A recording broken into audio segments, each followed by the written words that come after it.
So as Sydney has just mentioned, the more that you know about environmental climate change, the less likely you are to act upon it.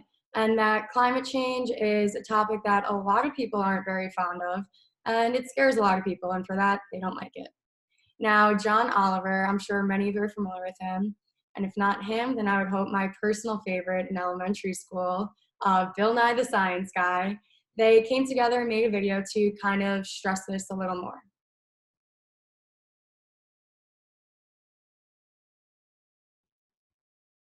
Here we go.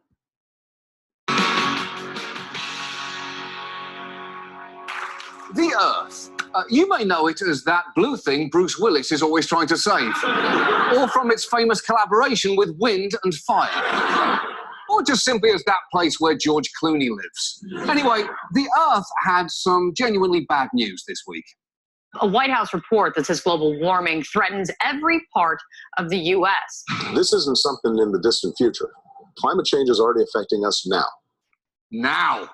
Smart move, Obama. That is a key shift in how to talk about climate change, because we've all proven that we cannot be trusted with the future tense. We've been repeatedly asked, don't you want to leave a better Earth for your grandchildren? And we've all collectively responded, fuck them. Incredibly, this latest damning scientific report may still face an uphill climb with some of us.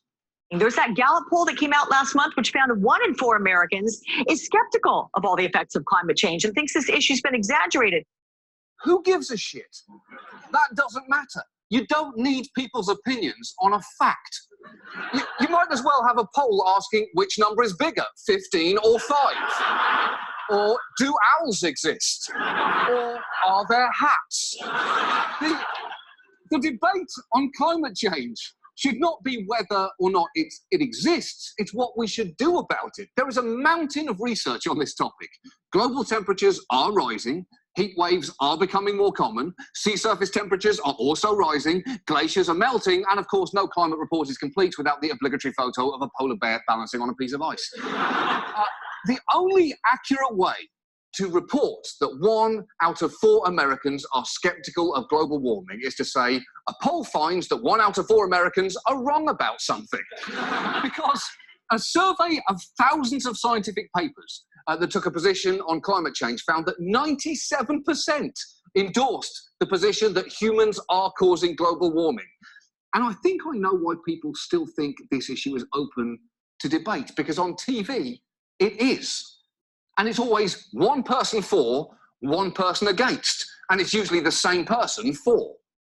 Bill Nye and Marsha Blackburn, welcome both of you to Meet the Press. Bill Nye joins us now, along with climate change skeptic Mark Morano. Joining me now to go head-to-head, Bill Nye, science educator and CEO of the Planetary Society. In the crossfire, Bill Nye, the science guy. Bill Nye, the science guy who believes in man-made global warming. Yeah, that's right. More often than not, it's Bill Nye, the science guy, versus some dude. And when you look at the screen, it's 50-50, which is inherently misleading. If there has to be a debate about the reality of climate change, and there doesn't, then there is only one mathematically fair way to do it. Last Week Tonight presents a statistically representative climate change debate. Good evening. Joining me tonight, a climate change denier and, naturally, Bill Nye Science Guy.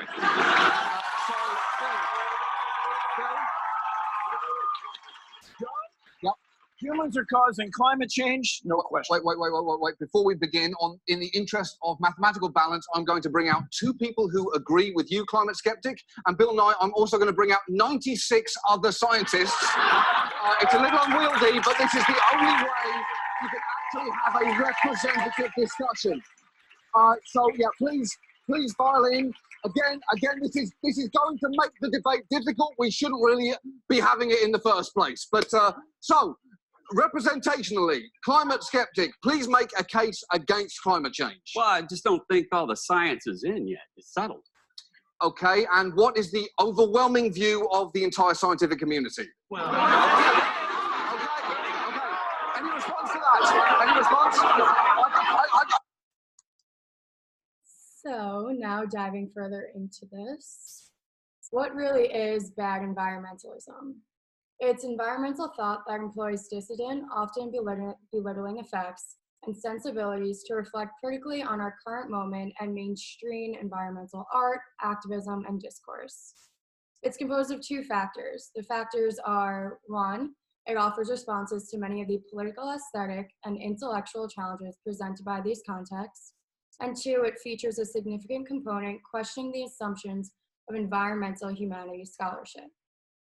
In addition, it calls attention to contemporary Western works that both identify and respond to the absurdities and ironies, as well as related effects and sensibilities such as disrespect, doubt, foolishment, awkwardness, sardonicism, playfulness, and glee.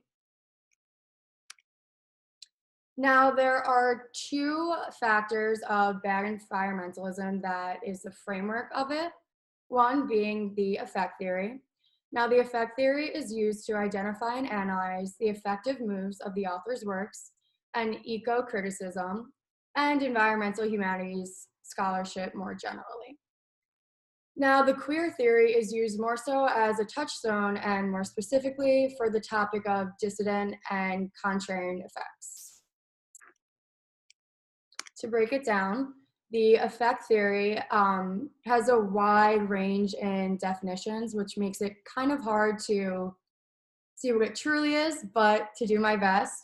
It ranges from an inner disposition or feeling to the outward display of emotion or mood as manifested by posture, gestures, tone of voice. Now, for instance, in my situation, if I were slouched down talking like this, that shows my emotion, that shows I'm bored. Rather, instead, I have a high tone of voice, I'm talking with my hands and I'm sitting up straight to show engagement and interest in this presentation.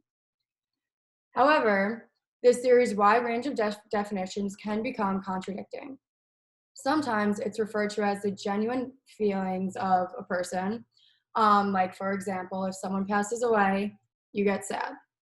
Other times, it's the inauthentic emotion of what one displays. For instance, the author had given this the example of, Madonna has affected a British accent, and it drives me crazy because we all know she's from Michigan.